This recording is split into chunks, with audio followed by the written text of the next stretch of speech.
to the Sunset Safari. It is wonderful to have you all on a live safari experience between two different countries, starting off with three very sleepy cats. Our quick introduction to those of you that are new to these live safaris while we're sitting here. My name is Jamie, and this afternoon Adrian is on camera with me, and you are on a live safari from the Masai Mara here in Kenya. We will also be joined by our family across in South Africa. So remember, hashtag Safari Live is how you can get hold of us. However, we will be doing a school drive for the first few minutes of drive, the first 45 minutes of drive, and we will only be taking questions from the kids, but that doesn't mean that you stop sending through your questions as well. So a very warm welcome to Parkway and Trentwood and Allington elementary schools. The kids are all 6 to 7 years old, and they are all from Virginia Beach. It is wonderful to have you with us. I hope you kids are all really excited to go on a real life safari. So what you're seeing here is happening right now in Kenya, and you're watching it as it happens. So we are all across on the eastern side of the African continent, which means for us it's actually going into late afternoon, even though for you, your day has only just started. And it's very, very hot here this afternoon. I think it must be close to, I would say at least 86 degrees Fahrenheit. So it's really warm, very sweaty weather, and the cheetah are resting in the shade. There we go. Look, there's one's looked up at us. Don't you think they look comfortable there in the soft green grass in the shade? I think they look very comfortable. I'm almost jealous of them. These three cheetah are very special cheetah. It is a female called Malaika, and that means angel in the language here, which is Swahili. And she has 2 young boys with her. Now, her boys are almost grown-ups. I don't know if any of you have older brothers or older sisters that are almost about to leave home. While these 2 boys are almost at the point where they are able to leave home, and mom will be on her own once again. So they're going to be facing a very difficult time in their life up ahead. Now, because this is happening right here and right now, what that means for you is that you can actually ask us questions. So rack your brains and think of all kinds of exciting things that you've always wanted to know about African wildlife. And while you think about that, why don't you jump across to Ralph, who is also in Kenya, and find out what he's found for you.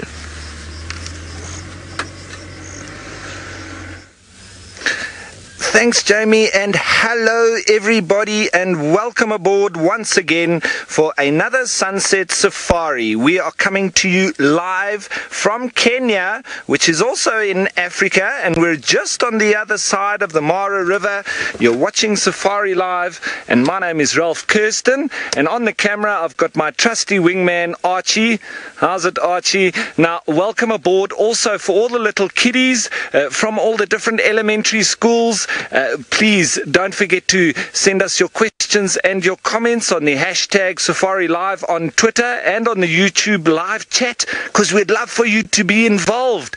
And with all these animals around here, we'd love to know what you don't know or what you'd like to know about these animals. So what we hear right now in the nice hot African sun is a couple of black rhinoceros that are walking through the long grass. They've obviously both had a nice bath in the mud. They've been rolling around trying to cool off.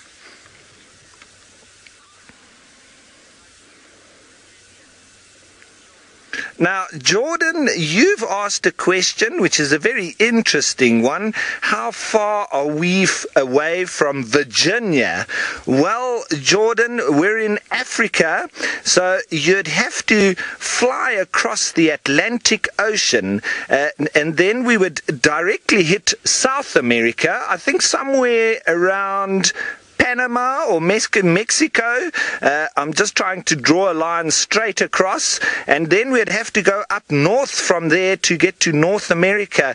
But you're probably looking at about 2,500 to 3,000 miles, Jordan.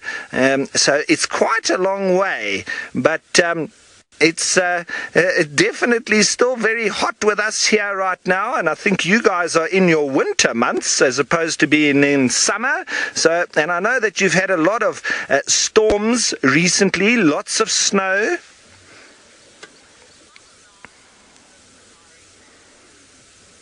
Now, Sia, you want to know how big is the safari land?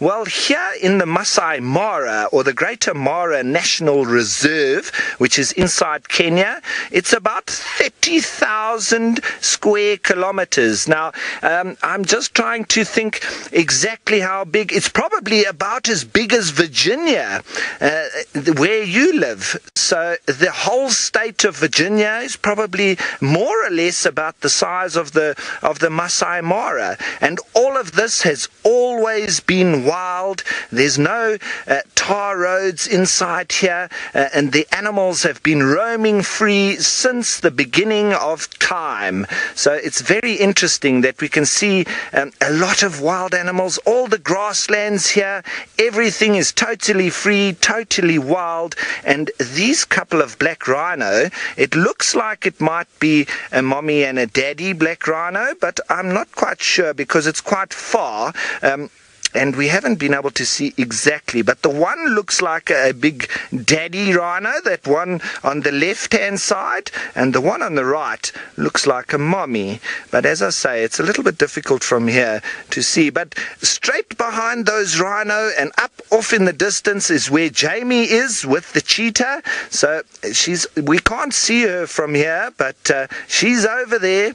And what we're going to do now is I'm going to try and see if I can get a better view of these rhinoceros. But while I do that, I'm going to send you straight on over the river to Jamie with her spotted cats. How exciting is that? So you've got to see two different endangered species living wild in the place that they belong. Now, Ralph's already said that he sent you down the river or across the river.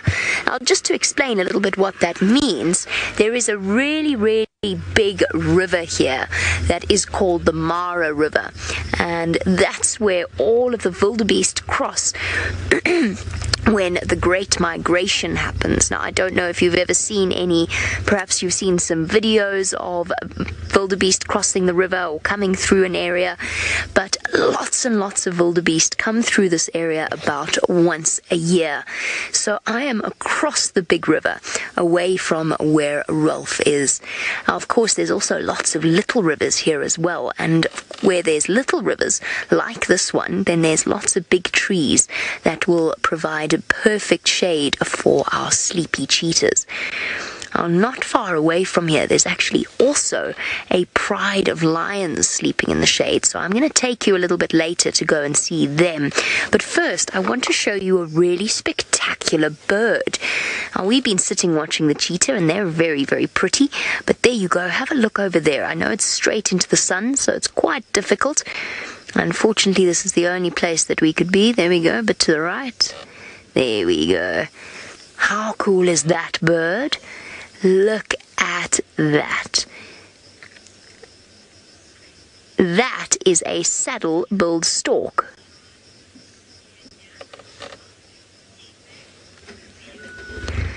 So a saddle-billed stork is a special, a very brightly colored type of bird. And this one is a male saddle-billed stork.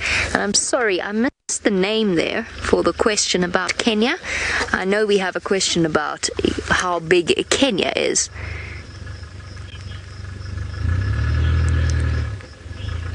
Sia. Now, Sia's wondering about how large Kenya is and whether or not there are any cities here. So, Sia, Kenya is a little bit bigger than the state of Virginia, and yes, there are cities here. There's some very big cities here. So the capital city is Nairobi. So Nairobi is probably about 7 hours drive away from where we are now. So Kenya is actually quite a big country, and it's very, very diverse. In other words, there's lots of different types of habitat. There's places where it's very dry, and there's places where there's big lakes, and out here in the Mara there's lots and lots of rain every year. So there's a city called Nairobi, there's a city called Mombasa. There are lots of different cities out here. So yes, Kenya does indeed have and takeaway and shopping malls and all of those sorts of things that you would find in your average city. I hope one day you have a chance to come and visit Kenya. Our stork is currently enjoying the sun. He doesn't seem to need the shade as much as the cheetah do. Now you might be wondering how I can tell that it's a boy stork. You can just see the flaps underneath the beak. That tells us that it's a boy. Can you see those little yellow dangly bits underneath its beak? That is what tells you it's a male saddle-billed stork. So very exciting. We've had cheetah, we've had rhino, we've had a saddle-billed stork. Now I'm going to send you across to a country that is even bigger than Kenya to go and join James with some elephants. Hello everybody, at the schools especially. It's wonderful to have you here with us in South Africa, on foot, if you can believe it. And what we've got there are some elephants. Now please ask as many questions as you can. You can just send them through your teacher, and she or he will ask us a question. And the biggest thing that I want you to understand about this is that we're walking here with elephants. This is a very special thing to be able to do. Now what I have here is a sock. Now, I'm sure many of you have lost socks before. Watch this. Can you see? This is ash.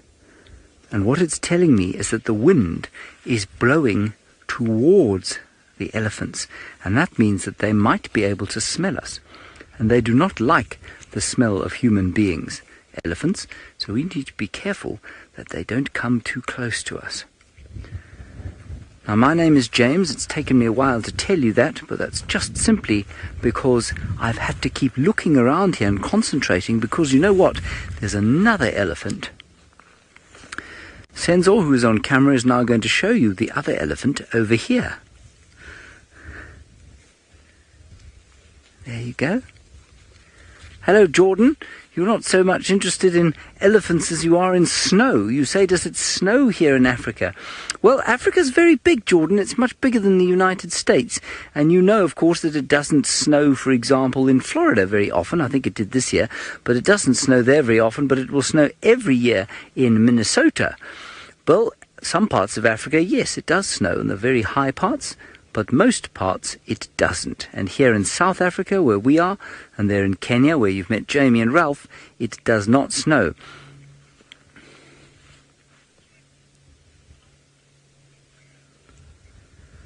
Kellum, you're interested in how hot it gets over here. Well, in this part of the world, Kellum, it can go up to about 105 degrees or so, which is really hot, but not very often. In the middle of the very hottest parts of our summer here, it probably goes to about 98 degrees regularly every single day. And where Jamie and Ralph are, a little bit cooler than that, probably about 90 to 95 or so, because they're much higher up. See, there's a little baby elephant there. Let's go along to this tree over here. Now, Jonah, you ask a very good question. You say, do elephants attack? Elephants don't attack just because they feel like being angry or because they are nasty creatures. They might attack if they feel like we are threatening them. So the word threatening means basically if they feel that we are going to be nasty to them or we're going to hurt them, then they might try and attack us. But that's not happening now. I think they probably can see us, so we'll see what's happening here. And while we do that, we're going to send you across to possibly one of the most special things you can ever see in the wilderness, and that's a spotted cat. Good afternoon, everyone. Our trackers have been out in the middle of the day, and look what they have found. They have found Madame Thandi and her precious little one. They're just moving down a little bit. I'm going to try and get us around to where she is moving, so just stay with me. I am Noelle, and on camera today I have VM. Hello, wildebeest. And we are just super chuffed at what is happening right now, and I hope all of you are chuffed as well. Chuffed means happy, it means glad, it means just super enthusiastic about the whole thing. Now, she's been resting in the shade a little bit, and so I think she's just going to move over and find another little piece of shade. So we're just going to meander under here, bypass everybody, and have a look and see if we can get another little visual for you. So just keep an eye over the top of my head for her. There she is, moving up the bank, down the way. It's a little bit thick in here, but I'm going to do my best to keep up and keep track. I think I might just stop here for a second, Vildi, if you think maybe we can get a little bit of a view before I have to start doing some boondu bashing. Now, for those of you that might be new with us, Thandi is one of our resident females, one of our territorial females. Her cub is about 3 months old. Thandi is about 11 years old. She's had several litters, and this is her newest. And she's been absent because of some issues with male leopards that keep popping up that really shouldn't be here. So the father of this cub, Tingana, this cub's a little bit too young for Tingana to be doing anything with. And then Hukamuri male's been in, and I know Tristan's been chatting with you about that new interloper. So now I think while we're busy meandering through this, which is a little bit thick, we're going to head over to one of the other presenters. Nikki, I'm so sorry I didn't hear who it was, but we're going to head over there, and I know you'll enjoy whatever they have as well. Hello everyone, my name's Scott, and we've just found a herd of elephants, and unlike James who's on foot, we can hopefully get a lot closer to them, because it's not nearly as dangerous once we are in the vehicle compared to being on foot. And I just want to get ahead of them. It seems like there's a big boy who's causing some trouble with all the ladies, and that's why they're moving around quite a bit. But we should be able to stop here and show you some good views of them. There we go. And I'm teamed up with Seb on camera this afternoon. He was just leveling the camera off there because we parked on a little bit of a bank. And what a wonderful afternoon safari we are all having. Well done to Noelle for finding Thandi. I'm sure you're all very happy to see her and her tiny little cub. And I hope that Noelle manages to keep up with her as she moves through that thick bush. Now you'll see that the elephants are quite wet, and they're not sweating. Elephants can't sweat like we can, but they've actually been throwing muddy water all over their body to keep cool. Just like up in the Masai Mara, it's quite hot here in the Sabi sands. And these guys have all been enjoying having a mud wallow. KL, you're wondering if all elephants like to use their trunks to pick things up. And yes, that is exactly what they use their very special nose for doing. And it's just the youngsters who sometimes take a little bit of time to get to know how to work their trunk, that sometimes have to go down onto their knees to feed and drink. But once they're a couple of years old, those trunks become very, very useful tools.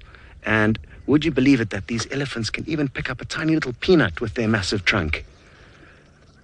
As you can see, they're moving by quite close to us. She's giving us the hairy eyeball, and I just need to make sure she's not nervous of us. Sometimes when elephants have young babies, just like humans, mothers will do anything to protect their young. Wonderful, wonderful stuff. Now, like I said, elephants can't sweat, but they do have very big ears. And those big ears, well, running after mom. but they do have big ears, not for hearing, but to cool their body down. And the way they use their ears to cool their body down is that they've got very big veins that they can pump liters and liters of blood through every minute, or gallons and gallons of blood. And that helps to cool the blood off and keep the elephants cool. And it's very important for elephants to keep cool because they eat so much food every single day. They're not like some of the other animals that eat plants. Their stomach doesn't do a very good job getting all the nutrients and vitamins from the food. So they need to eat so much food every day. And an elephant like this one in front of us could eat as much as 300 pounds of salad every day. Hard to believe, but very important the way that they do eat so much, because they make sure that the bush doesn't become too thick, and they essentially are the main gardeners that do all of the gardening of the African wilderness, and they make sure that everything is trimmed and pruned and doesn't get too thick and out of control. Now, like I said, these elephants have been wallowing in the mud, and my plans are to head to one of their favorite watering holes where maybe we'll actually be lucky enough to find another herd swimming. Sometimes you'll only just see the tip of their trunk poking out of the water like a little snorkel, and that's how they obviously breathe. It is just a long nose, that trunk, and we must remember that. And also imagine being an elephant and sucking water up into your nose and then blowing it into your mouth. That's how they drink. Thankfully, we don't have to drink like that, because that would be a little bit tricky. Beautiful.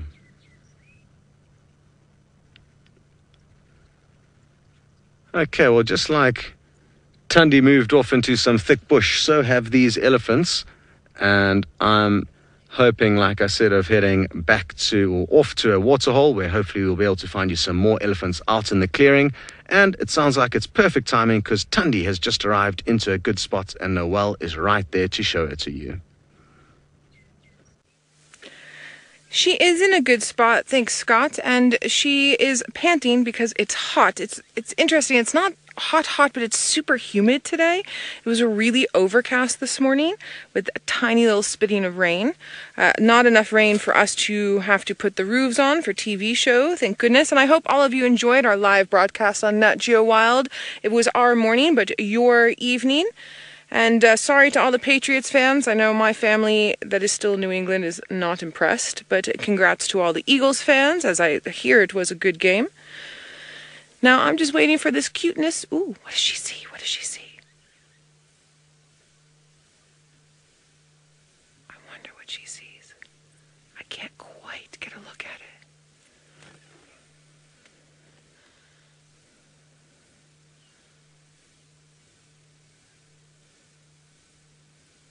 So Mason, hi sweetie, I'm going to whisper my answer to you, okay?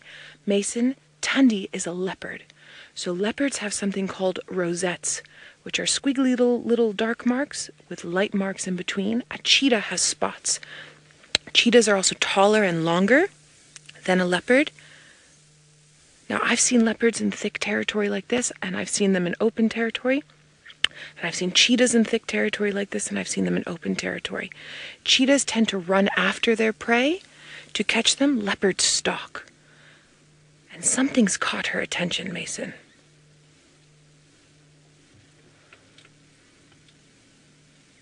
She's moving a little bit differently. She's coming up the other side. Now I'm not quite sure. Maybe the cub did something and moved around a little bit. But she has, she's changed directions. So because she's changed directions, that actually means that I now need to change directions so we can keep up with her. I'm just going to take away a little spider web. There we go, everybody. So a leopard's one of the big 5 animals. We get leopard, lion, elephant, buffalo, and rhino. So this is a leopard, and you've had rhino already in the Masai Mara.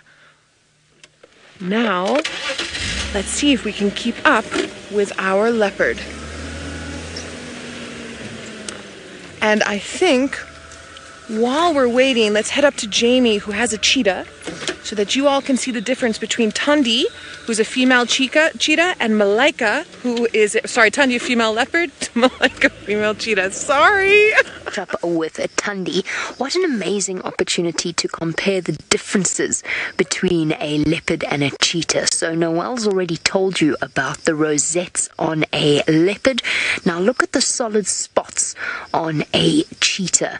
So that's one of the ways that you can tell the difference. And yes, cheetah are a little bit taller and a little bit skinnier. Now you can also look at their feet, and they're giving you a really nice view there as the one cleans its paw, just under its paw. You can see how they almost look like dog paws, because you can just see the claws sticking out, and that's because they are shaped very differently to a leopard or a lion. And in fact, cheetah only have semi-retractable claws. In other words, their claws are always sticking out slightly. So this sort of thing, as they're grooming like this, is often a sign that the animal's going to get up and move when you're looking at big cats, whether it's cheetah or lion or leopard. Oh, and there's one more difference that is I really shouldn't forget to tell you about. Look at the cheetah's face. See how they've got those dark lines running from the corner of the eye down to the nose? No other big cat has that out here. So that's one of the distinctive features that you can look at when you are trying to work out if you're looking at a cheetah or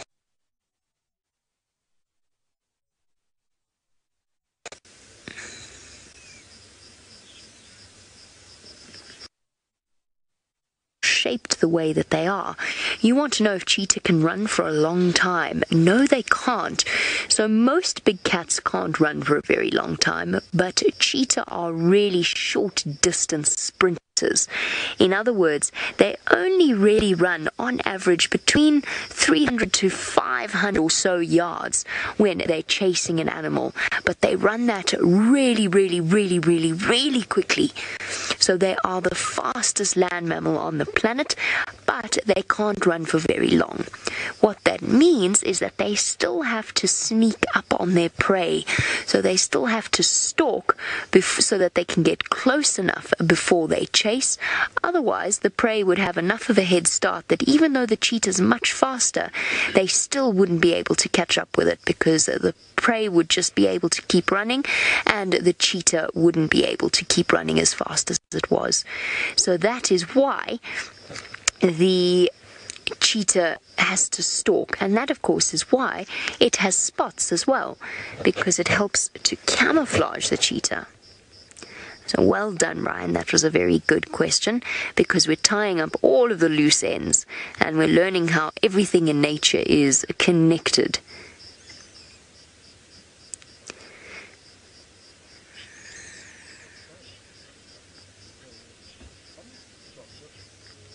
Wow, speaking of cheetah hunting and catching their food, Eli is wondering, what do cheetahs like to eat? Well, Eli, it depends upon the cheetah, but you'll find that antelope form a big part of their diet. And the reason that I say it depends upon the cheetah is because a female cheetah, like Malaika, hunts alone unless she's got some cubs with her, like she does at the moment. But a female cheetah hunts alone, so she's only probably around about 100 pounds, so she has to go for some of the smaller antelope. Whereas with male cheetah, they often hunt in groups called coalitions, and they live in groups called coalitions, and they're a little bit bigger than the female cheetah, which means that they can target some of the bigger antelope. So anything from a tiny antelope, and remember, an antelope is kind of like the equivalent of a deer here in Africa. There's some things that are different, but that's basically what that is. And I'm sure if you ask nicely, one of us will show you an antelope. Now, Ladisha, here's an interesting thing. You've seen that leopard in South Africa. Now, leopards are very territorial, but Ladisha's wondering if a cheetah will fight with each other.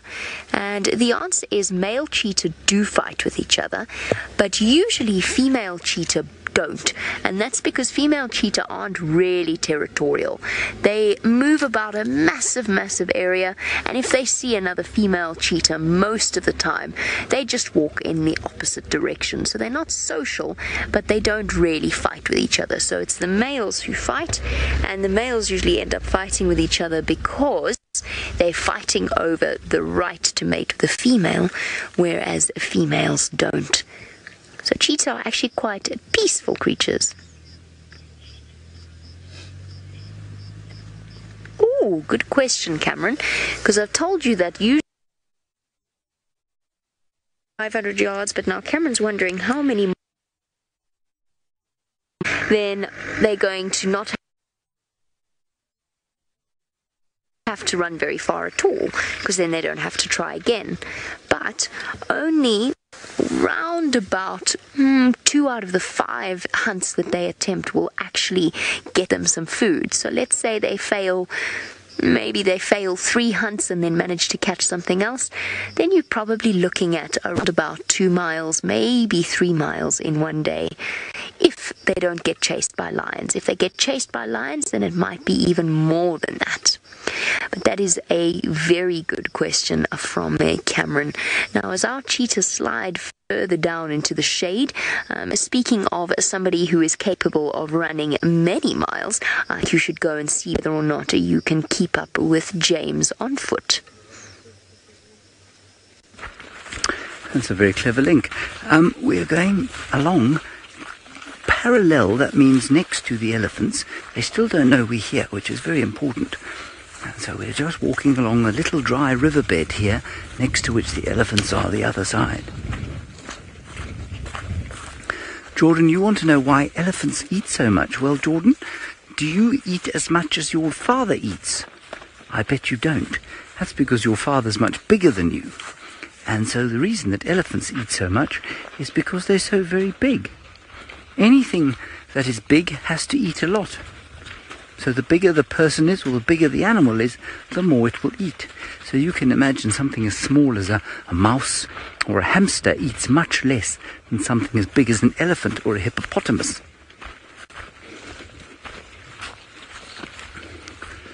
And Sean Carter, you're asking in the same vein, how much does an elephant weigh?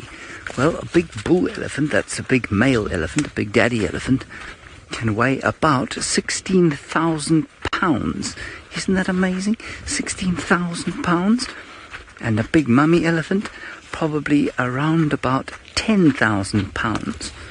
Now we're just going to walk a little bit faster down this path, see if we can't have a quick spot of these magnificent elephants, like grey ships floating through the green sea of the bush.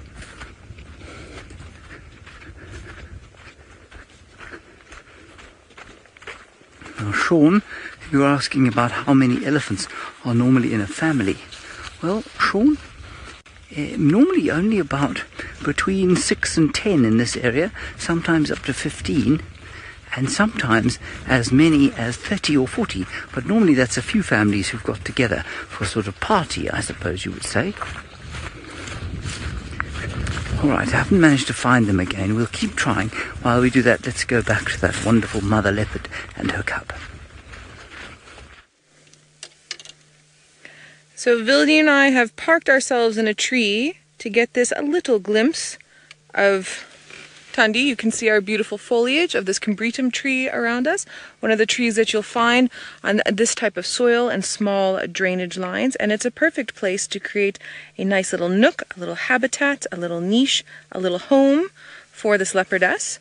Now, this female leopard and her baby are currently moving from place to place to place because there are male leopards around that she's not comfortable with. So female and male leopards both have territories. They both have specific homes. Like you kids, you go to school and you have your home, and that's your territory. And you might have a place where you go and play sport. That's your territory. So leopards are the same. Then she's got a wider space called a home range that she'll venture to more outside, and that would be the same as all of you. You might have a place where you go and visit, not all the time, but from time to time, but also a place where you feel comfortable. Now, because her cub is little, it's only 3 months old, it's teeny tiny, she sticks to her specific home area. And she moves around as much as possible because the male leopards that are here are not supposed to be here. So there's a big male we call Hukumuri, and he's definitely not supposed to be here, and they had a slight bit of contact the other day, and it made Thandi move just to the outer reaches of her home, and then Hukumuri moved away, thank goodness. And then the father of the cub, whose name is Tingana, he is not really welcome around this tiny little cub. The cub needs to be older, because sometimes with tiny cubs like this, the males are not very nice to them. So she's trying very hard to stay away from them. She's also trying hard to stay away from other female leopards.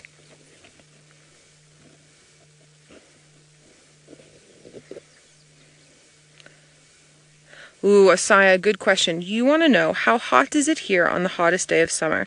So physically where I am right now, Asaya, in the greater Kruger area in Sabi Sands, one of our hottest days will probably be about 38 to 42 degrees Celsius, so about 115 degrees Fahrenheit.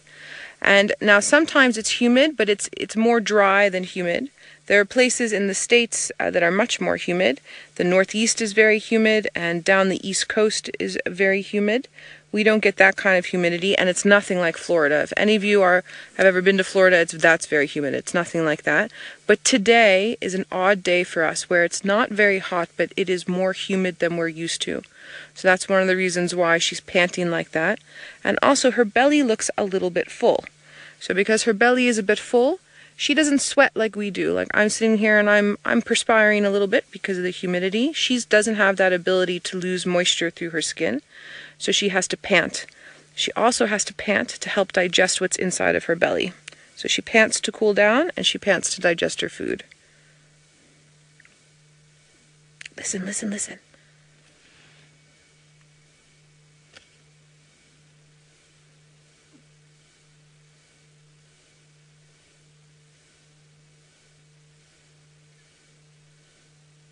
She's calling the baby.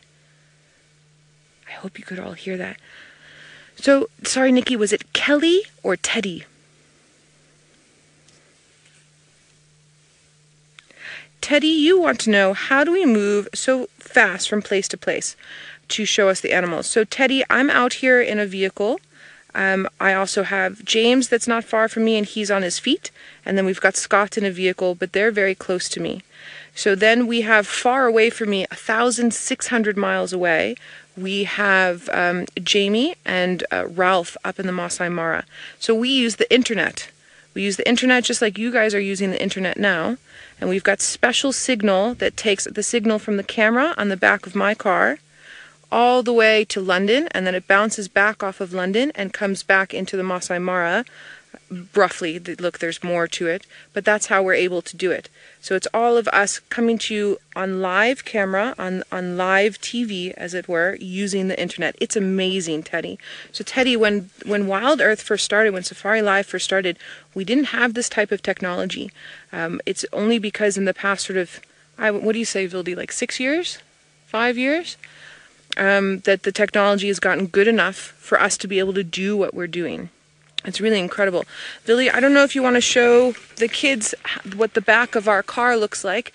So kids, if you want to see, so this is me sitting in the car. This is my little screen. There's cables that come out the back and they work through into where VM sits in the back. And then at the back of the vehicle, we have this antenna that sticks up. And that antenna off the back of the car, along with other fancy equipment, helps us to broadcast the signal out using basically internet. So while we're busy waiting for this cub to show up, let's head on over to Scott, who's on a vehicle. He's not too far from me, just a few miles, and see what he's up to.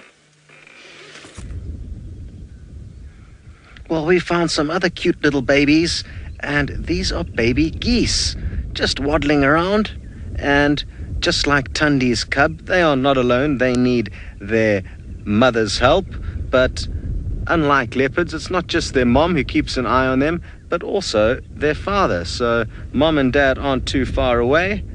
There's one of them over there, and that's what those tiny little babies are going to turn into one day. There's another little bird in the foreground there, and we are at a very big waterhole here, so there's lots of birds and lots of other animals moving around through this area.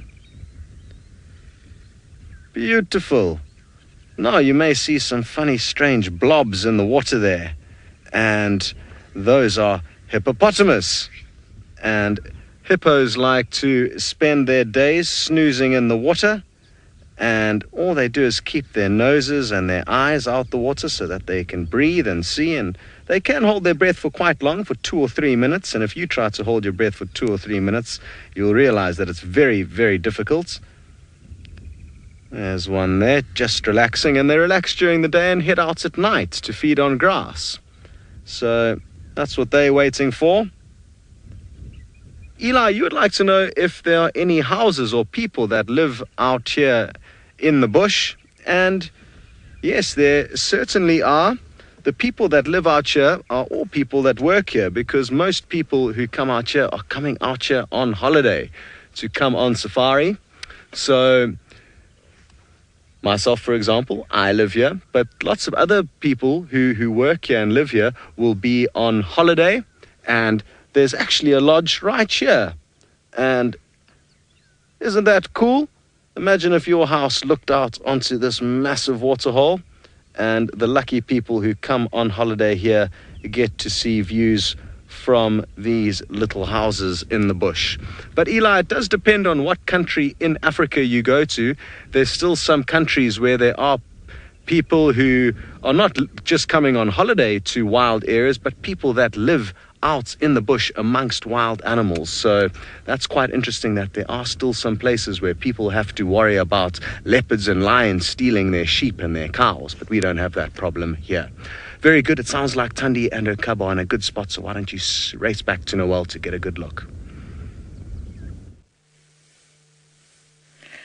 Kiddos, here's the little cub. Do you see how teeny tiny it is compared to Mum? And this is how leopard cubs get a bath from Mum. Look, she's getting in her ear. It's a little female cub. And she's getting all the little bits off. It's also a way that she shows love. So cats like this do something called reaffirming a social bond. Humans do the same thing. So when you give your parents or your friends or your brother and sister a hug, that's reaffirming your bond that you have with each other.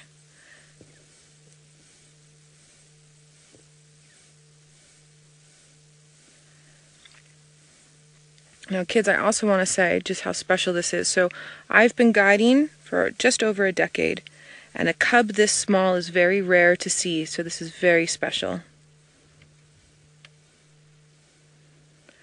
Ooh, Cameron, you're testing my file 13. Cameron, you want to know how many teeth a leopard has. Now, Cameron, once upon a time, I had that information at my fingertips, but I have filed it away in file 13, which is my backup file, and I actually, off the top of my head right now, cannot think of the answer. So I'm thinking I'm going to throw that one out. I know we've got a few people in the Twitterverse and the YouTubeverse who possibly have that ability to answer that right at your fingertips, because it's escaping me right now. Cameron, that is an excellent question. I can tell you something special about their teeth while we're talking about it. So when you chew your food, like if you're going to bite an apple, you bite the apple with your front teeth. Now, if you all feel your teeth, they're pretty square, and my teeth aren't very even, but some of you might have very even teeth, and then they're pretty square and pretty flat and thin in the front, and then you go to the back and you feel your molars. You feel how square and flat those are there. So we have teeth that are made for grinding down food. These animals have teeth for shredding food, so they don't use their front teeth to chew. They use their molars at the back. Feel your molars again. You feel how square they are? Now, their molars have pointy parts that work like scissors. Oh, it's nursing. And those scissors allow them to grab the side of the food and chew. Now, cheetahs have a similar teeth structure to a leopard, but their mouths are much smaller than a leopard's mouth. So we're going to send you up to Jamie, who knows a lot about cheetah. She spends a good time with them. So let's ask her about cheetah teeth. Oh, can you imagine how uncomfortable that must be for poor Thandi? Cannot be very comfortable at all. So while she growls and hisses at the cub, our cheetah are up and about, moving through an area. Now, of course, we learn lots about animals every day, and we forget lots about animals every day. One thing that I can remember just at the moment, I could so easily have forgotten it by tomorrow or possibly yesterday, but the leopards have 30 teeth, and interestingly, so do cheetah. So leopards and cheetah have 30 teeth. There we go. Our cheetah are moving off, and unfortunately for the kids joining us today, that means that it's time for us to say goodbye to you. You have to go back to class. I hope you had an amazing time on your live safari, and that we'll see you again very soon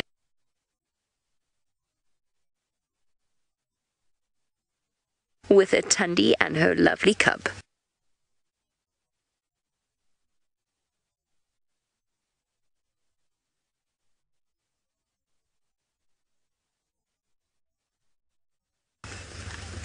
You're bothering me, go away. So she growled a little bit and hissed a little bit. So the cub's just gone to the backside. Now, where Vildi and I are parked at the moment is pretty much the only spot we have with a nice gap to see. So we're not really able to move around too much. We're sort of stuck. You can see I can barely turn around and talk to you. We're stuck in this tree on the side of a bank with one tiny little hole so that you all can view. So we're going to keep where we are now for this view until they decide to move, and then obviously we'll move, and I think everyone will be quite happy with what we have at the moment. Now, I'd be interested to know what everyone thought about our show that we had this morning, but it would have been last night for all of you. I'm pretty chuffed with the content that we got. It was sad that Thandi and Cub weren't there, but we're hoping for tomorrow morning for our second installment of our 5-day binge series on Nat Geo Wild, that she'll be around so that people can see her from across the United States. Many of you that are with us now are with us regularly on the YouTube. And then when we broadcast live from Nat Geo, we get to hit a whole bunch of other people who might not even knew what Safari Live was, and then they come and join us on YouTube every morning and every afternoon, hopefully thereafter. Man, she's hot. And don't forget as well, we are live and interactive for anyone that might be new with us. So send through those questions, hashtag Safari Live on Twitter, or put them into the YouTube chat.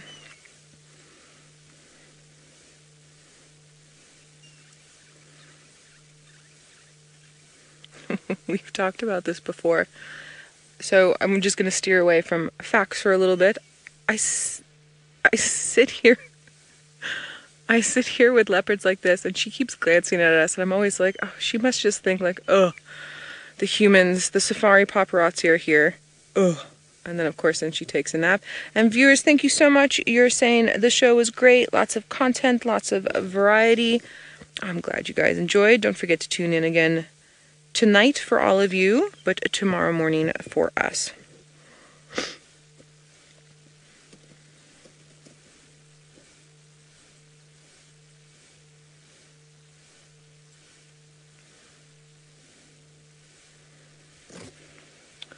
I have a feeling that the little cub is finding a little spot away. Bobby, are you asking if other animals have belly buttons?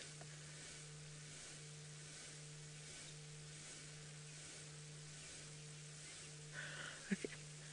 All right, so yes, Bobby, that's what you're asking. Sorry, I just wanted to make sure that that I had heard that correctly. Bobby, in all of my years of guiding, I have never been asked this question, so thank you for a new question. So, Bobby, because leopards and elephants and hippo and wildebeest and a lot of the creatures that we show you out here are mammals. That means that they have an umbilical cord connected to the placenta when they're inside the mum, gestating and growing until they're big enough to come out. And so that means that the umbilical cord is attached to a place like our belly button. So I don't know if other mammals have a belly button like we do. I can tell now. I know some of you right now are touching your belly button because I want to touch my belly button. So I know some of you are touching your belly button. You might have an innie, you might have an outie, might be a little bit flat, but that's where the umbilical umbilical cord was connected. So I'm pretty positive that where the umbilical cord's connected on something like a leopard would be similar. Maybe not the same, but similar, but we just don't necessarily see it because of the body structure that they have, and also a lot of hair and fur. Now, for something like a wildebeest or a giraffe or most of our hooved animals, the antelope species, you'll see that dried up umbilical cord there for a few weeks after birth, sometimes up to about 2 months, depending on the species. I know with giraffe, you can see it up to about 2 months. And where it's connected, there's more of an outie than an innie. From what I'm remembering. But then, as I'm thinking about it now, as the umbilical cord falls off properly over the next several months, so when they're about 4 months old, 3 months old, you're not really going to see that little spot where the outie is sort of disappears. So I guess it would be a flat one, maybe going into an innie. You know, we had Dr. Priya from the Columbus Zoo tweeting with us this morning, and because she deals with captive bred animals, we deal with wild animals, so we don't physically touch these animals. And when I was doing research, I was never even thinking of looking for a belly button. But I would be interested to know, with Dr. Priya, if she's ever had to look for a belly button. Just as a random thought. What a great question. I can see you all sitting there pondering like, belly buttons on a leopard.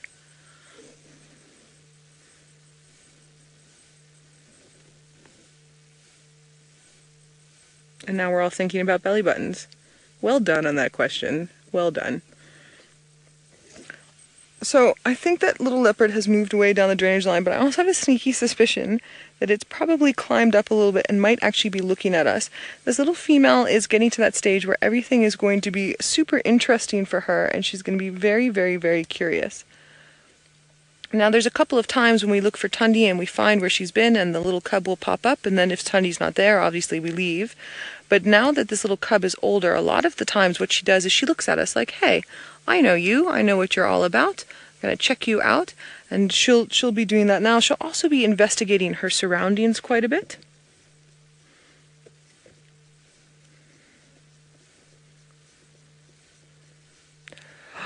Absolutely fantastic. Scott has found something that we don't get to see very much. And so I think we're going to head on over to him. Unless, Nikki, did I hear you wrong on that just now?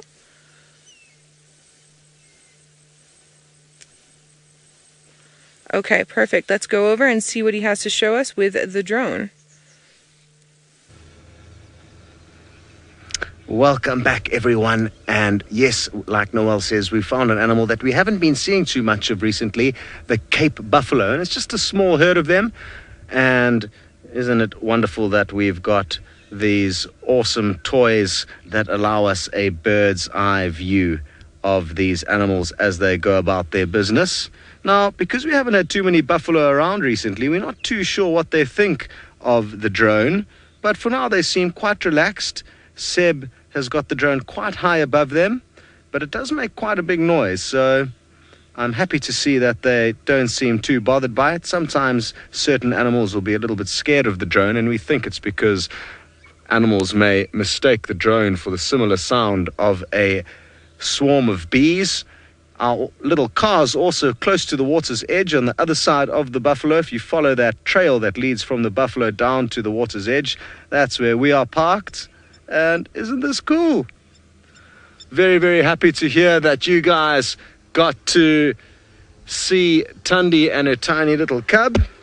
And I hope you guys enjoyed that little flip. You can thank our French fighter pilot, Sebastien Rombi, for his fancy skills on the drone there. Now, my plan is to head away from the Chitwa waterhole and start heading back onto Djuma to start searching that area for any sign of cats. But before we do that, let's zoom in and show you a closer look at this herd of buffalo. It's a mixed herd. There's a few big bulls. Both of the individuals on the far left are bulls. They've got a big crown of horn that meets on the center of their head, creating what is called a boss, and that's like a big helmet for them. Whereas that lady over there, you can see she doesn't have that big crown. A few of them actually there didn't, but let's try and keep an eye on her. No, she's a bad option now because she's put her head behind the males. But the females don't have nearly as big of a kind of a crown on the center of their head as the males do, but both of them do have horns. Now, you may notice there's a few birds hopping around. Those are red-billed oxpeckers, and they're doing a very good job for the buffalo because they are snatching off little parasites called ticks, which are sucking the blood from these buffaloes. So these buffaloes are getting pampered while they go about eating their grass. Wonderful stuff. Like I said, we are going to head off, and so are you, all the way back up to the Masai Mara with Jamie. Unfortunately, things are not looking positive for us with Malika. I think this is the first time I've ever said this in the time that I've been in the Mara, but she's almost at the boundary of our Traverse area. She is getting closer and closer to a conservancy where we are unfortunately not allowed to follow her.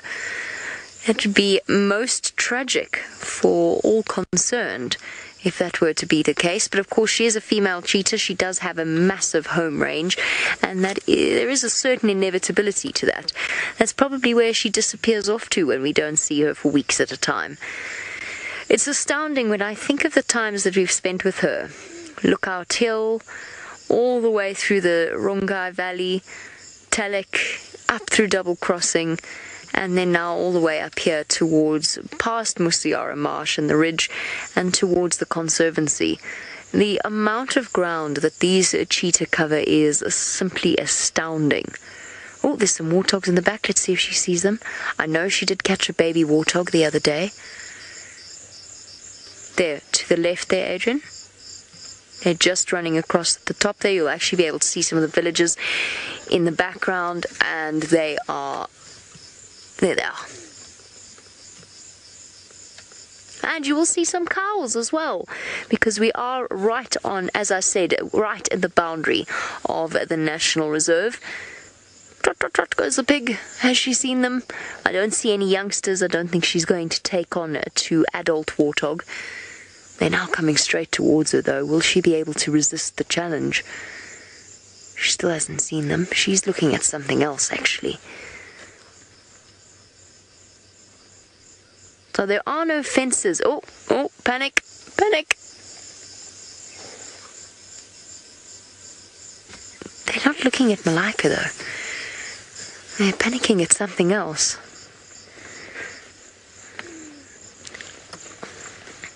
Still trotting towards her.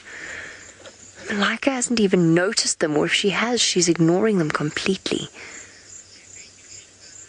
No, next, not yet.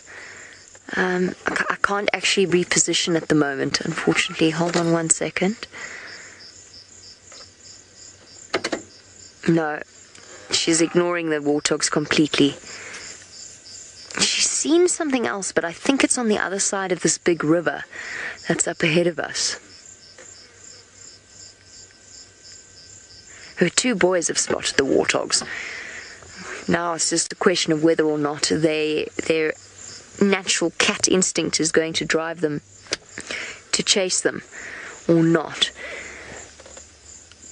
I don't think so. I think the warthog have made a lucky break for it.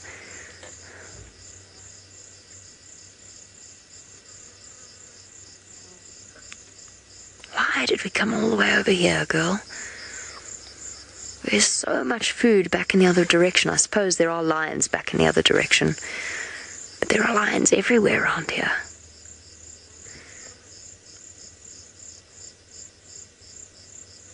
I can't start the vehicle now, unfortunately. If I do, the warthogs will look up in this direction. We are straight between them and the cheetah, but the warthogs are far away.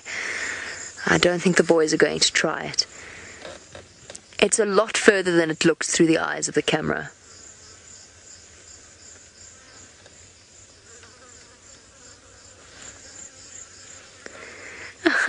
I know. It's the compression of the camera. It always makes these sorts of shots. It makes it look as though they're right on top of each other. But I promise they're actually quite far away. There's some cows in the background and a motorbike. Mr. Q-Tip, would the cheetah go for cows? Probably not. Would they be above going for a sheep or a goat? No, not necessarily.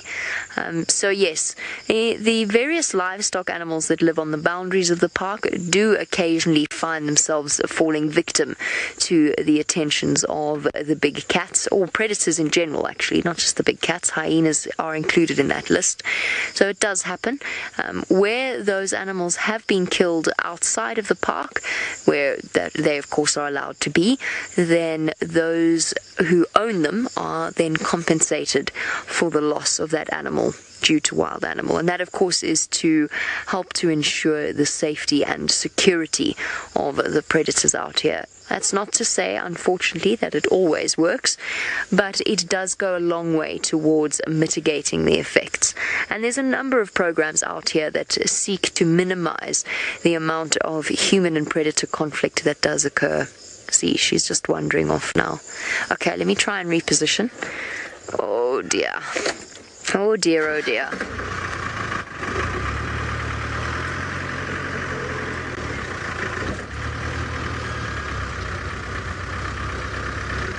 Which way are you going? That way.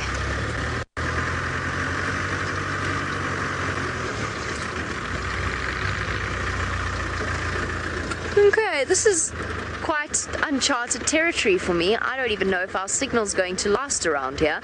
So while I pluck my way through and figure out where we're going, let's go back across to Ralph, who has got a bird that could hardly be described as beautiful.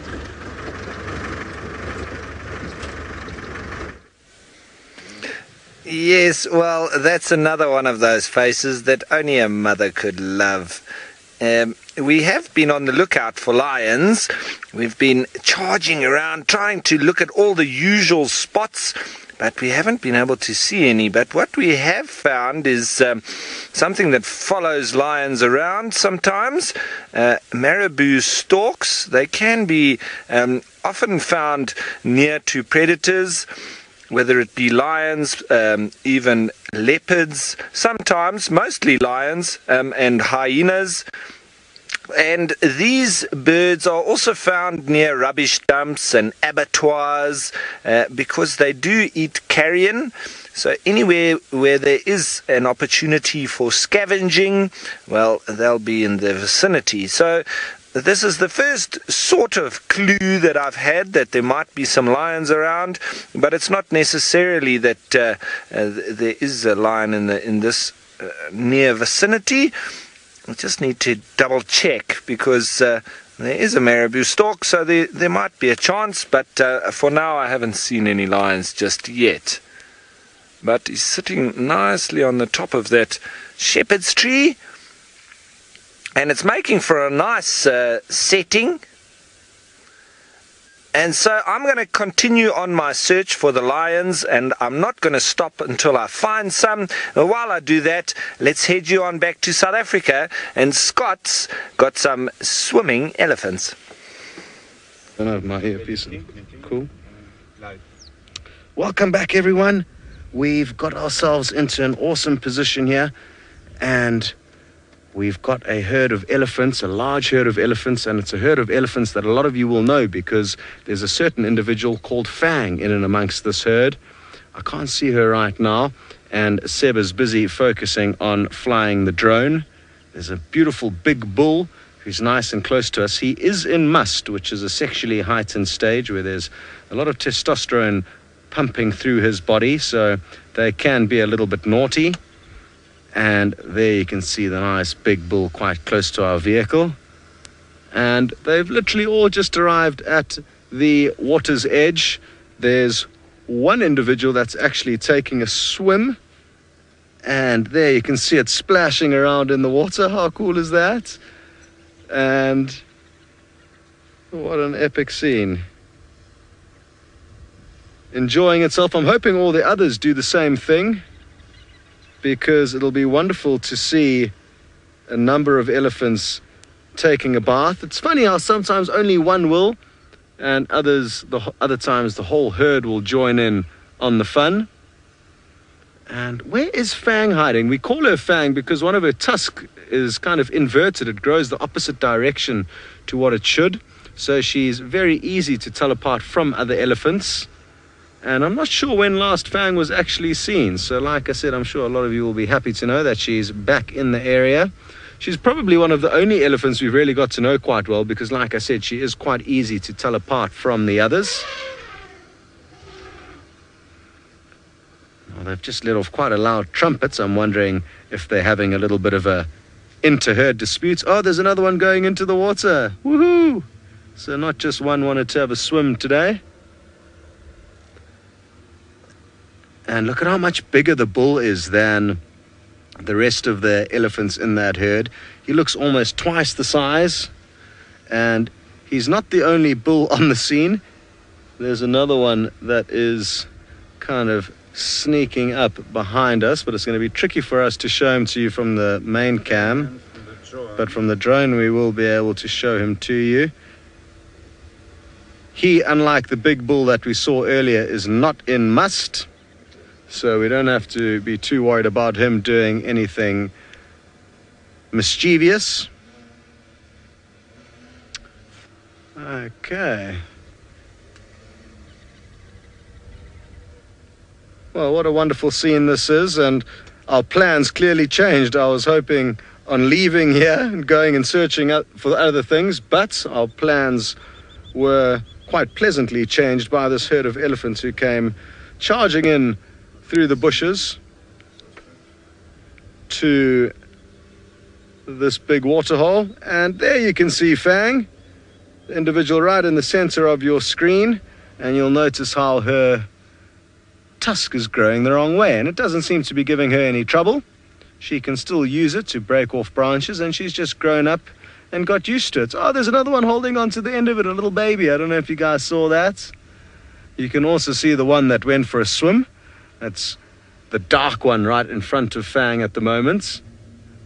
And I wonder if it's one of Fang's older youngsters, because it was quite close to her. Ah, hello Fang. Good to see you again.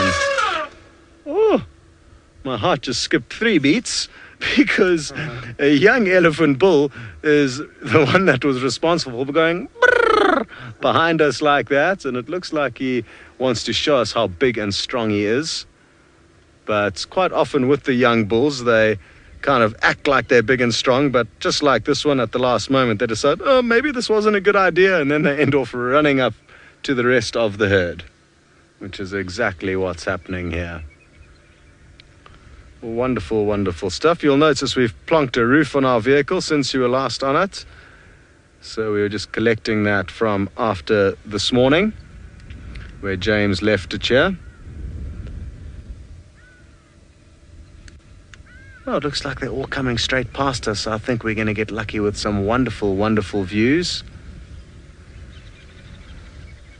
Sinak, you'd like to know how many elephants and young babies are in this herd of elephants, and let's count. I mean, I guess young is a term that can vary on one's opinions, but to me it looks like there's 1, 2, 3, 4, 5, 5 youngish ones between kind of 0 and 3 years of age. So a mixed batch, and I'm actually not too aware of the exact workings of this herd and how big it is. There's another portion of elephants kind of further away from them that also might be a part of the herd that have just kind of temporarily split up. Now, what also may be happening with this herd of elephants is that there could well be a female that's coming into season, and that's why there's that massive, massive bull that you can see who's approaching them now. And more often than not, elephant bulls will only hang around herds when A, they are in must, which this individual is, but there could well be a female that is coming into season, and that's what is causing him to want to hang around this area in the hope that he gets lucky.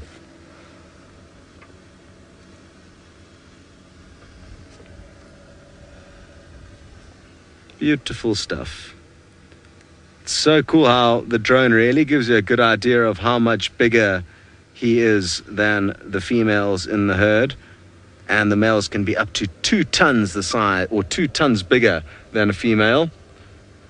Wonderful, wonderful stuff. Well, that little rebel that's just crossed onto the island is the same individual that had a swim. Anyway, we're going to race you off to James on foot with a dragonfly. We are looking at a dragonfly whose name I'm afraid I'm just quickly trying to see if I can find.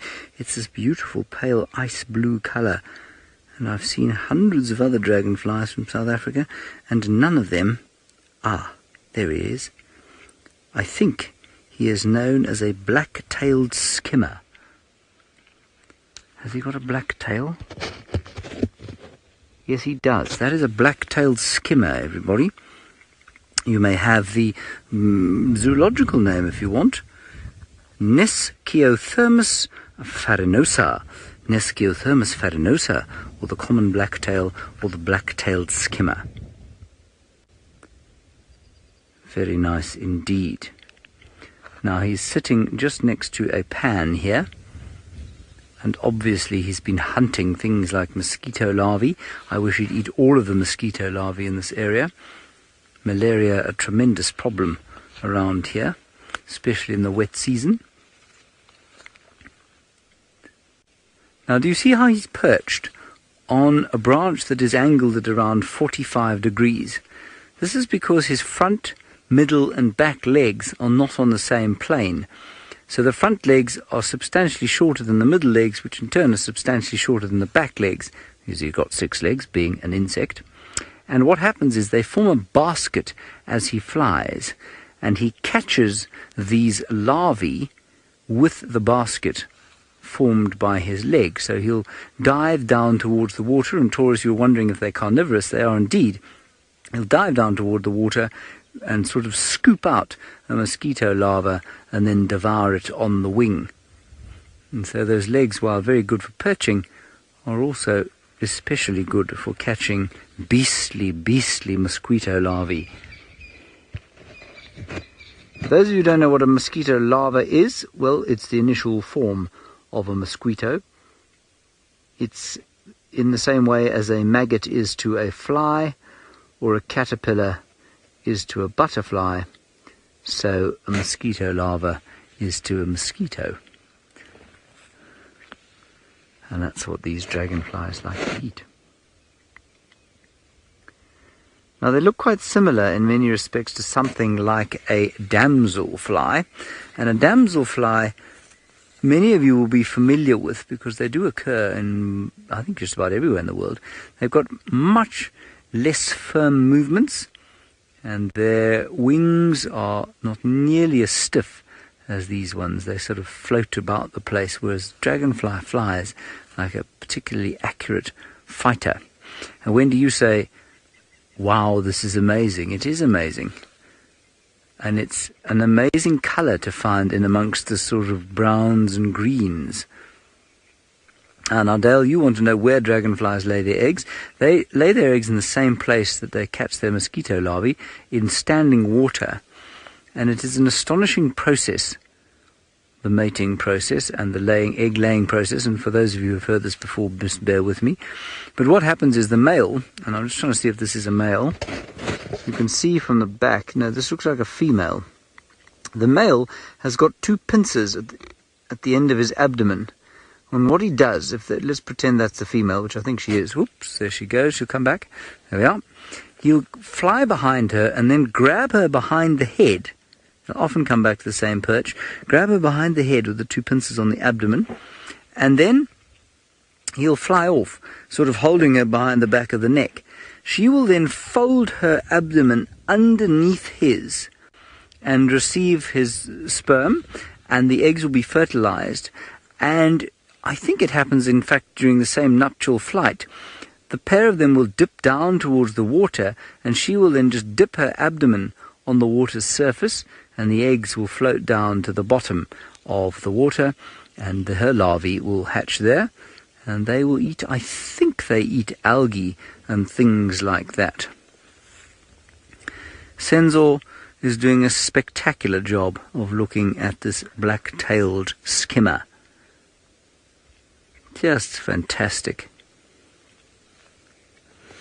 Megan, you want to know what would eat this dragonfly? I suppose any of the hawking birds, so perhaps a fork-tailed drongo, perhaps I'm trying to think of something a little quicker in the air.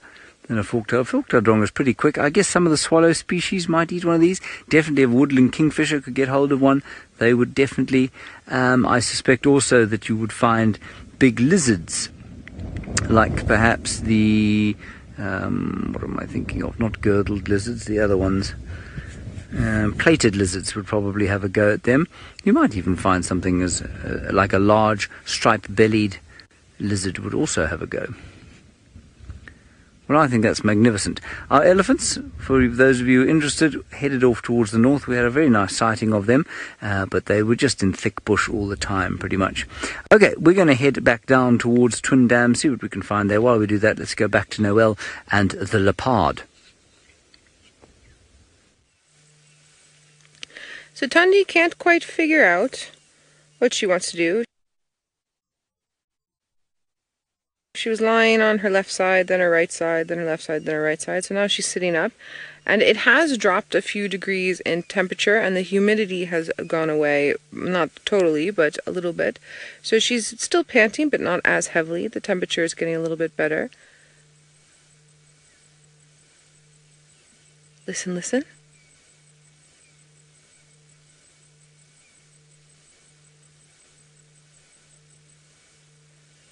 She was making quiet little calls to the cub. Do you hear them?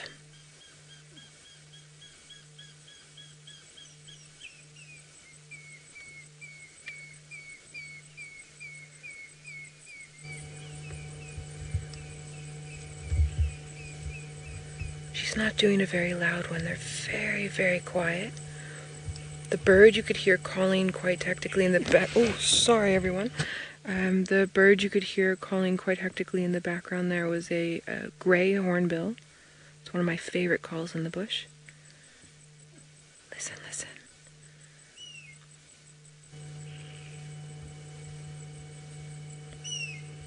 I think she's ready to get going.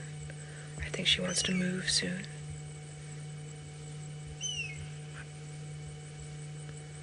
I also think that she's just checking to see where the cub is.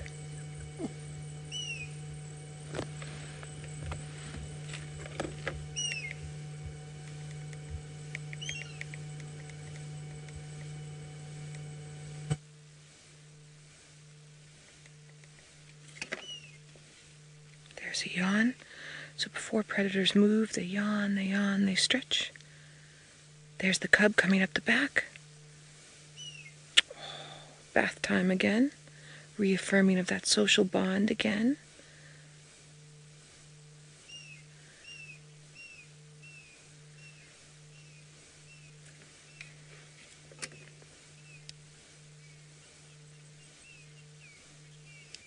The cub's trying to nurse again. Did you notice that little snarl there? The minute the cub goes for the teats, she's like, oh, I just can't. She's very sore. That cub has very sharp teeth.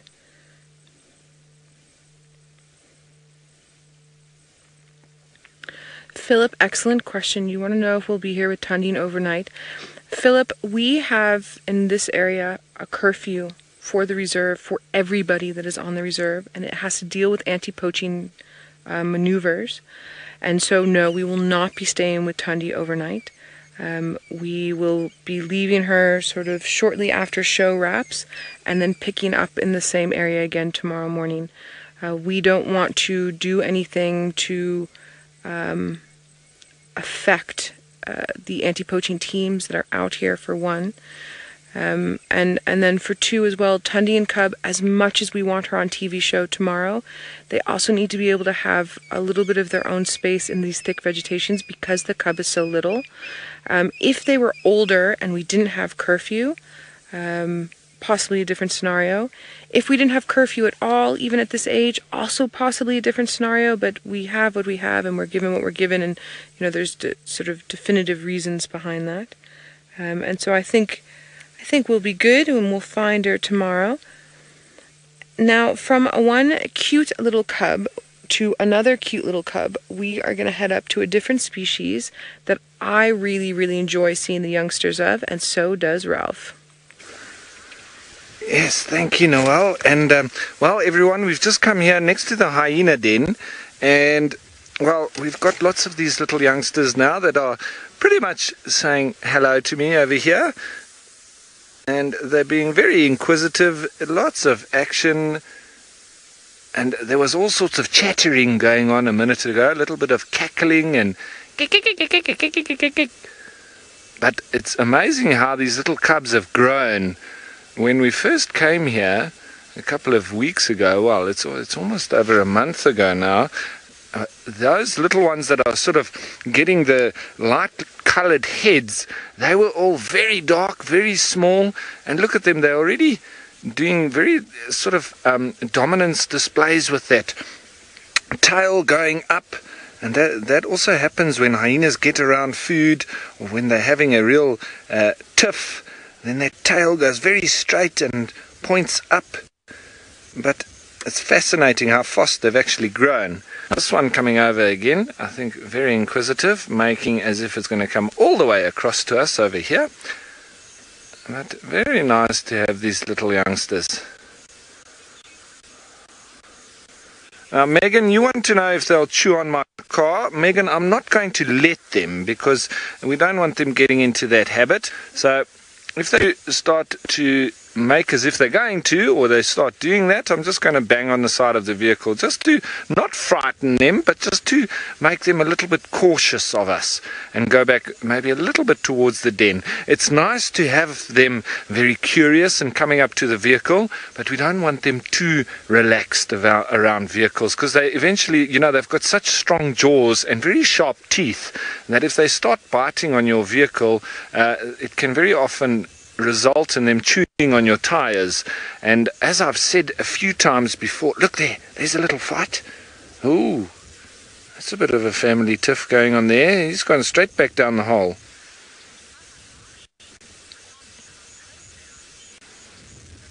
Now, Elissa, yes, they are very close to us. We're probably, within 10 meters or so of the den, about 15 yards. But they are pretty used to the vehicles here because the Michigan State University do a lot of research on the hyenas here, and they've actually been researching these hyenas for the past 10 years in the Mara Triangle. On the other side of the river, in the Greater Mara Reserve, they've been doing it for about 33 years. So, but here in particular, they come here quite regularly, and these hyena are very used to the vehicles. So it's not a problem, but we don't want them getting too comfortable, especially with chewing on the vehicle. Now look, there's all sorts of little greeting ceremonies going on there. And remember, there is a lot of sort of sniffing of the genital areas, and that's where they sort of working out the dominance or where they are in the hierarchy. Lots of sniffing and tactile communication as well going on with them. And that one, a little bit older, probably heading to around a year or so, and also going up to about 18 months. Now, these beautiful hyena for me are one of the best animals around. I love it here at the hyena den, and it's one of my favorite spots. But I think I'm going to stay here a little bit longer with these spotted hyenas. And speaking of spotted animals, let's head you on down to South Africa with Noel and the leopards. All right, everyone. Thandi has allowed her little one to nurse, and we usually do a moment of silence with sort of bird calls and scenery, but I think let's do our moment of silence with this uber cuteness and just really enjoy it while we have it.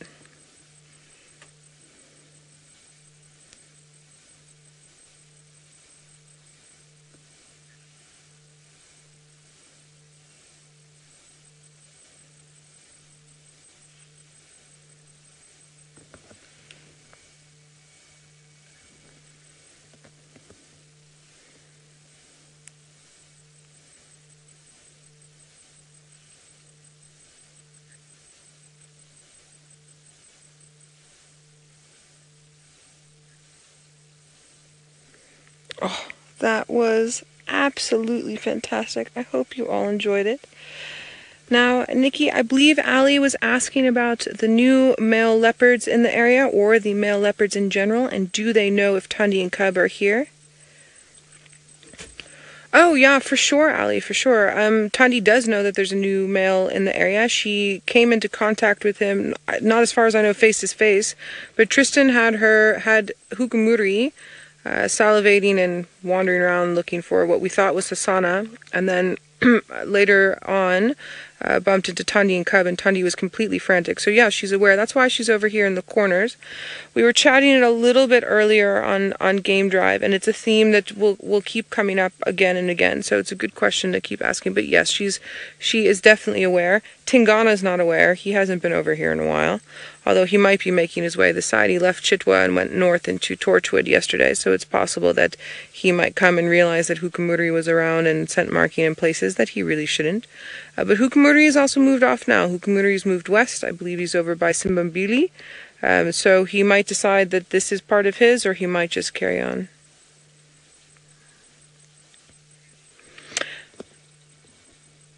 Sorry, Nikki, Gary's asking, will she be upset with other cats around? Will she hunt? So, Gary, you're asking, will she hunt with other cats so close around? Gary, of course, she needs to eat, but the first thing she's going to do is move her cub away. There's always going to be other cats in the area. So she's obviously concerned about lions being in the area. She doesn't want to be killed by lions, and she doesn't want her cubs to be killed by lions. New males coming in, of course, she's going to have a concern there, but she still needs to live her life. So she does what a leopard does best, which is to go and hide. And move away. But she's not going to move out of her core territory unless she's being actively pursued by that male, and she hasn't been actively pursued by him. So life is normal, life is carrying on. We've just been having a little bit harder time finding her because of the areas she's choosing. It's very difficult for us to get the vehicles in. It's also difficult to get in on foot. And as well as the fact that cub's not in full denning mode anymore. So she's not going to be in one place for long, like she was when the cub was younger than 3 months and she was fully denning. So that's why it's been a little bit harder with finding her. But she's definitely eating. She's taking care of the cub. She's good. She's doing her thing.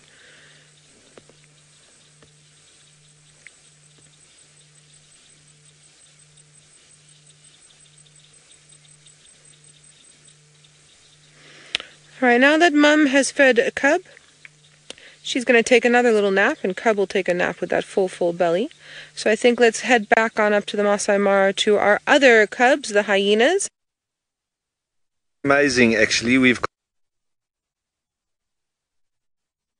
got all the spots today with over that side, and with us here on the spotted hyena. Well, that's absolutely fantastic. And I just want to let everybody know that Jamie has had to head on back home. She's got her relief crew taking over because we've got the big show happening in the morning again, and Jamie has got a very long drive back. So she's made her way back already, and so we won't be crossing back to her. But, well, we've still got these very cute little guys to watch for the time being, but I'm sure that Jamie's going to catch up with Malika again in the morning, so that will be very exciting for everybody, so tune in. But let's continue with these little guys who are being very curious, and I think you guys know my voice by now, don't you? Hey, little one? But don't chew on my tire. Hey, psst. Yeah, naughty. Don't go so close, otherwise I'm going to have to back out of here.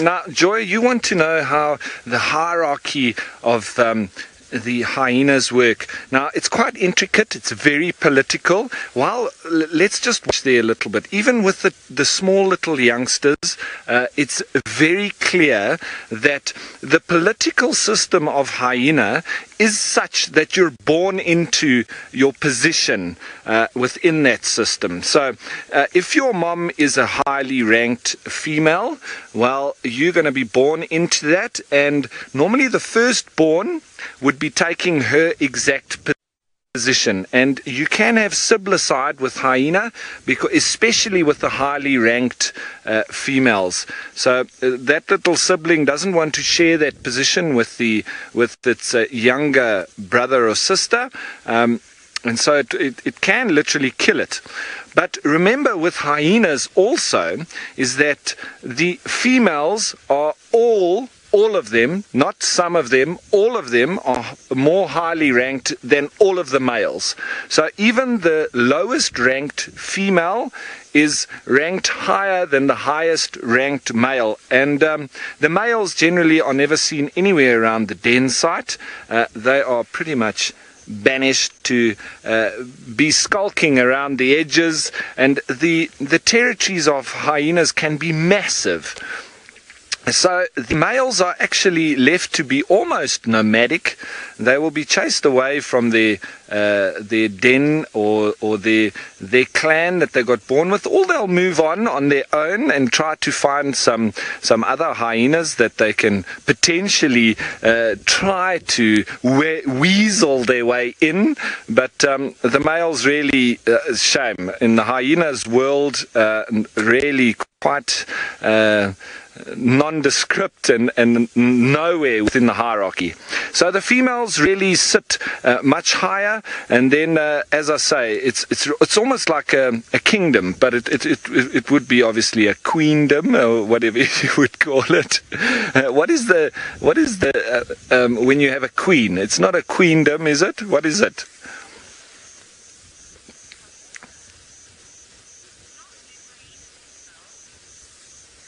Now, Tamora, you also want to know, how do hyenas smell? Well, Tamora, they do that with their very strong nose that they have, and obviously you can also see their very big ears, and they're almost like little satellite dishes. Hey guys, don't chew on my tires.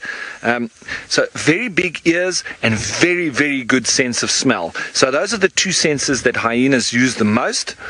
And okay, I'm just going to try and get these little guys out from underneath the vehicle, and then I think we might be moving on soon. But while I do that, let's head you on down to James, who's on foot with a very interesting jumpy thing. I am on foot with a very, very interesting jumpy thing, and I think you can probably see it there. It's called a jumping spider. There it is. And as you know, I always like to find a spider, because to say the word spider sends shivers up people's spines. You know what? This thing's caught something. That's why it looks like it's got so many legs. It's carrying a victim. It has murdered some hapless creature on this tree, and it is now carrying it around, sucking it dry. Unless it's carrying a baby. No, it's eaten whatever it is. But I think it's also eaten another spider. That wouldn't be unusual. How fantastic. Not if you're the fly or the other spider, of course.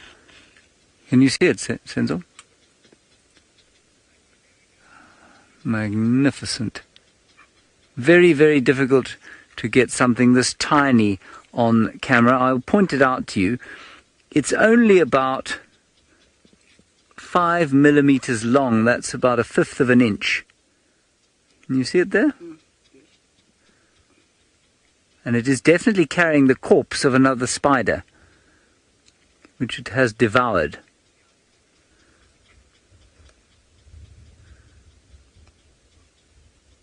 That is very cool indeed. Now, while you look at the spider, I'm going to give you a small advertisement. You must please play Safari Bingo with us during our TV shows. We have 4 of them left, going out at 10 o'clock Eastern Time on Nat Geo Wild. You can go to natgeo.com/Safari Live to learn the rules for Safari Bingo, and most excitingly, you can win a trip for 2 to Kenya or South Africa with Nat Geo Journeys, and that'll be a spectacular, spectacular thing for you to do. So that's natgeo.com/Safari Live, and I'll announce the winner on Thursday evening during the show. So it's 10 p.m. Eastern Time on Nat Geo Wild. I think he does have green eyes, you know. Anyway, I'm not sure what kind of jumping spider it is. There are hundreds of different sorts of jumping spiders that you find around here. All of them belong to the same family, But there are lots of different genera and even more species of these jumping spiders. And you know, spiders are some of the most poorly understood organisms in the world.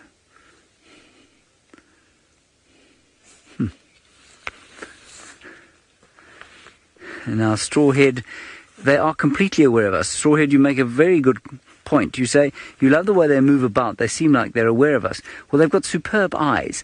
Of all the spiders, I think they have by far the best eyes, because they have to be able to judge distance.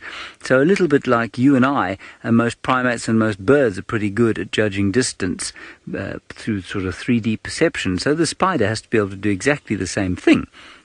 And it does that, of course, by having some kind of binocular vision, which is probably not nearly as complicated as ours, but what it allows you to do, or what allows them to do, is judge the distance between it and its prey so that it can jump accurately. Really very spectacular indeed. There seems to be a game drive coming along with the number of howling children on the car.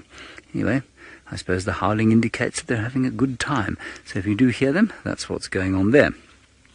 Then I just wanted to point out very quickly a flower over here, which I have not seen a lot of this year. And I like this flower because it reminds me of a village where I used to work, which is not too far from here, called Justicia. And it's right on the boundary of the Sabi sands, and I did quite a lot of research in that area. And this flower here is called Justicia. Unfortunately, it is not flowering at the moment. It produces beautiful yellow flowers. Isn't that nice? Gorgeous. Sid, you're wondering what I think the animals of today would look like in 50,000 years. Well, Sid, if conditions where we are now were to remain the same for the next 50,000 years, what you'd find is that they probably wouldn't change at all. The thing that drives evolutionary change, or the absorption of an evolutionary mutation into a population, is a change in the environment. So let's pretend that it got a lot drier here over the next 50,000 years or so. Well, then the environment is going to select for animals that are better able to cope with desert situations. Things like steenbok. You'd probably get much smaller antelope in here. The elephants, let's pretend that the same species lived in the area. You'd probably find that evolution would favor smaller body size. You'd find that things like everything would probably get slightly smaller, because of course then they need to eat or drink less water. You'll find that the grass species will change quite a lot. They won't get nearly as long as this. The vegetation would become a lot more scrubby. So it's very difficult to say, but it's really nice to think about that kind of thing. You know, how would things change in the next 50,000 years? 50,000 years not very long. Maybe sort of 1 million would be more obvious evolutionary time. Let's head across to Jamie. She's got dogs eating. Okay, I can't linger for too long, and Ralph's already said goodbye on my behalf, but I just had to show you something amazing that we found on our way home. It's a jackal kill, and it looks like it was a young antelope, so I'm afraid for sensitive viewers this might be a little bit difficult to watch. Luckily, the young antelope is dead, so it's no longer suffering, it's no longer in pain. I think it's a baby impala. It's just such a fascinating example of jackal behavior. We always think of them as scavengers, we always see them on the outskirts of lion kills, and now look at this. They've managed to catch themselves. I presume it was them, otherwise I think any larger predators would still be here. They've managed to catch themselves an antelope. This is the second, yes it is, it's a young impala. It's the second jackal hunt that we've seen. One was with a scrub hare, and now we've got the two of them feasting on a little baby impala. Bad luck for the impala, but an absolute boon for these two jackal. Hold on. I can hear hyena off to the right. This is very close to where Brent was this morning with the 5 male cheetah. Maybe there was a chase and the cheetah caught a female impala and the jackal managed to capitalize on the youngster. Okay, let me go forward just a little bit, just to get us out from behind these bushes.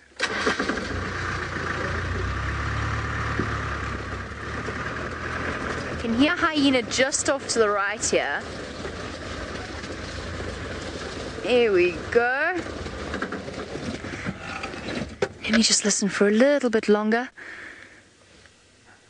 And then, very strangely, they're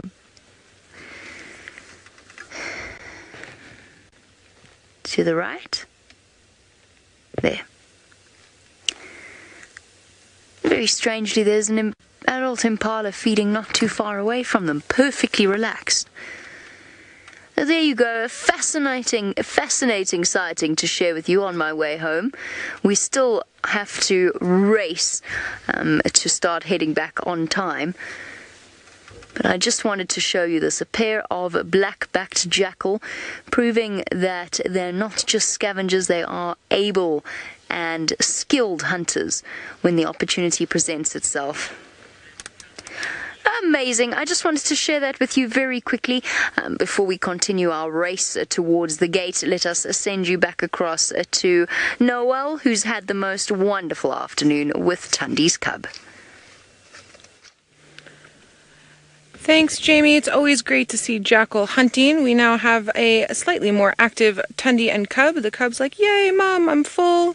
It's cooler. Let's play. Let's go. Where are we going to go?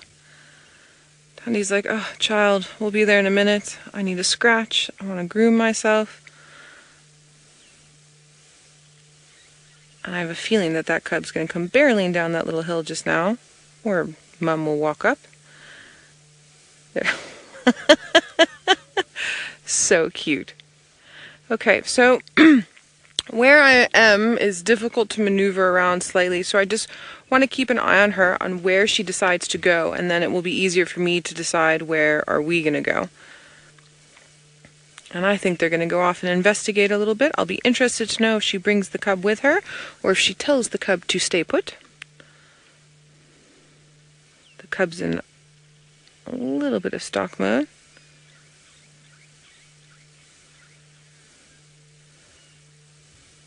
There goes Mum. The cub's still here, watching Mum.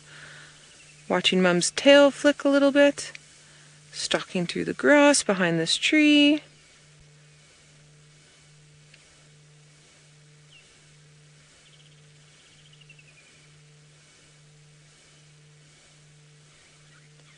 And you can see now just how easy it is to miss a leopard when we're driving around and tracking. You can have all the tracks in the world, but sometimes this camouflage just proves to be too much. So Scott has some leopard tracks where he is. I'd be curious to know who he thinks the tracks belong to.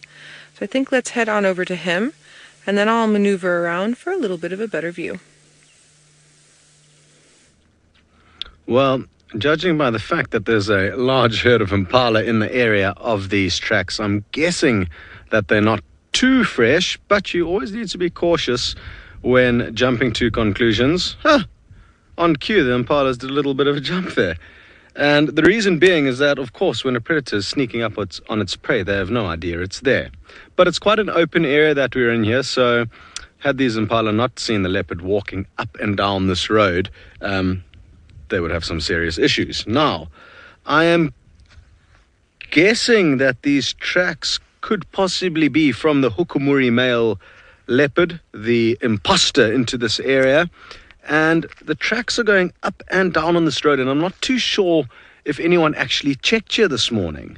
So I just need to try and work out which tracks are the freshest, the ones that head kind of west or the ones that head northeast, which can be a little bit tricky. But some exciting prospects. This is the area, we're on our western boundary, and it is the area where this new rogue male has been spending his time. So he's not pushing deep into Djuma just yet. But yeah, that's all I have to say about that. I'm actually not too sure which way they go, but I'm just going to drive around in this general area. Jennifer, Anna, jeez, I need to have a sleep. Anna, you would like to know, does leucism exist in leopards? And yes, it does. It certainly does. You do see leucistic leopard from time to time. I've never seen any. There we can see his tracks. There's one coming towards us, and there's also quite a few going in the opposite direction. And like I said, this kind of western fringe of Djuma is where this new male leopard tends to spend the majority of his time. Just want to hop out again here, because what I need to find is a track. The fresher tracks will be the ones on top of the other ones, so we should be able to work out which way he is going. But all of these tracks seem to be missing one another. There should eventually be one that provides me with the clues that I need.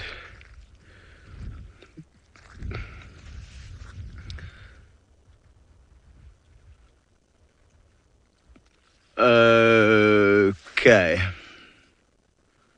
So, jeez, I am having a hard time here. Okay, the fresher tracks are going this way. So that's the good news. We know which way he's going. They do look quite fresh, and I'm surprised he's so up and down on this road. Usually if a leopard does go up and down, it's not for such a long distance, but I can see even quite far down there, he's backwards and forwards, pacing up and down. So who knows why? All right. Well, we are going to send you off. I'm not too sure where, but I'm sure they're going to show you a good time.